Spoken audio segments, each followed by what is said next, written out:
Hey, what's up, y'all? Getting back on the crew cab build today. I ended up having my wisdom teeth pulled Friday, so it's been a pretty non-productive weekend, but I think I'm gonna start getting back at it. I started end of last week. I just started with a wire wheel on my ankle grinder on the frame. Before I put the bed back on, I'd like to get it cleaned up and get the rear section of the frame painted. It was doing a pretty good job, but there's a lot of nooks and crannies you can't really get into, so I think we're going to go ahead and invest in a needle scaler and see how well one of those does. I think we're just going to go with the Harbor Freight one as it's the most economical, just to see if we even like using them. But I think we're going to go get one and we'll report back. Alright, so we're heading to Harbor Freight. We're going to get a needle scaler so that way all the small nooks in that frame, we'll get in them a little better than with the angle grinder with the wire wheel. So I'm hoping this works out pretty well for us, but never used one. I've heard they do pretty well, but we're gonna find out. The closest Harbor Freight to us is in Seymour, Indiana, which is, I don't know, about a 40-minute drive or so. So not too bad. There's a few other things I'd like to look at while we're there, but mostly just getting a needle scaler and I get it back and we'll see how it does on this track frame.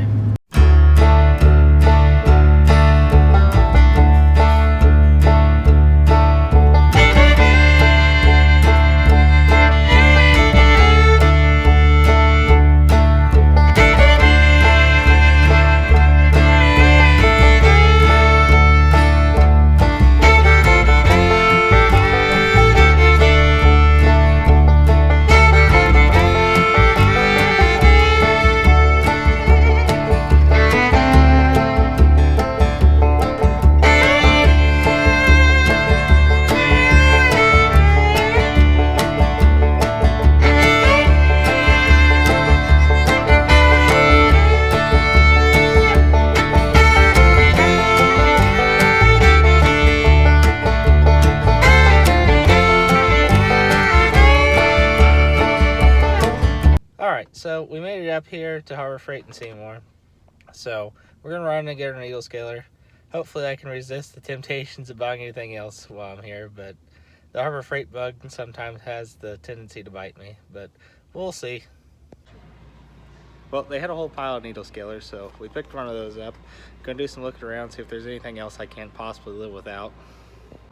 Alright, so we got the needle scaler, and I ended up getting a pack of Sawzall blades that we needed.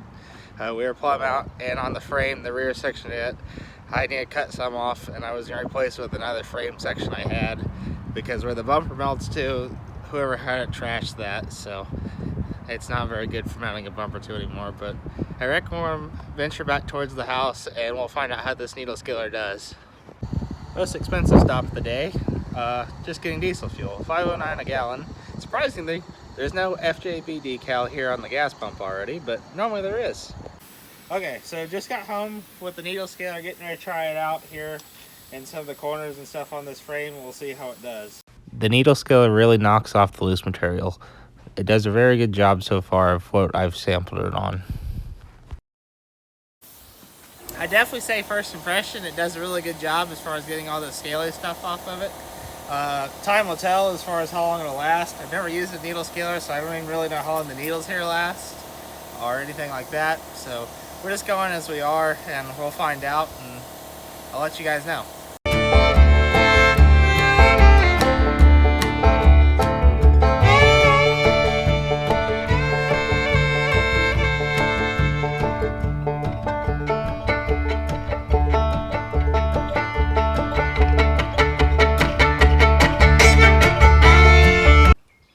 Alright, so most of the heavy's knocked off this frame at this point. We're going to go ahead and pressure wash it off real quick, make sure we get it all fairly cleaned up.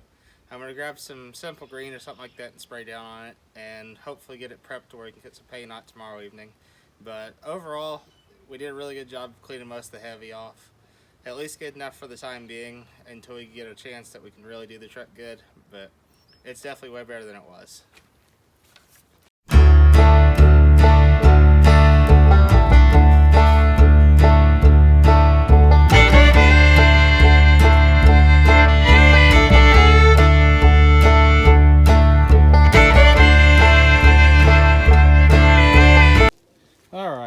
Most of the scaly is off the frame. It's fairly cleaned up. It's drying right now. Probably tomorrow evening we'll come in and we'll put some paint on it. But overall didn't turn out too bad. The needle scaler does a really good job in a lot of the tight places that you can't get the big angle grinder at, but overall I think the paint will stick to this pretty good and we'll be in all right shape there. I plan on, this right here is bent, so I'm definitely going to be replacing that. And right here, I think I actually might just cut my frame about there and re-splice in. I have a whole nother junk frame. They may just splice back into that, so that way we don't have to worry about plating this or anything, putting the receiver hitch back in it. But it does have a new tank in it. I'd like to actually get the other tank going. I'd like to go ahead and fix that brake line there. That's not good at all.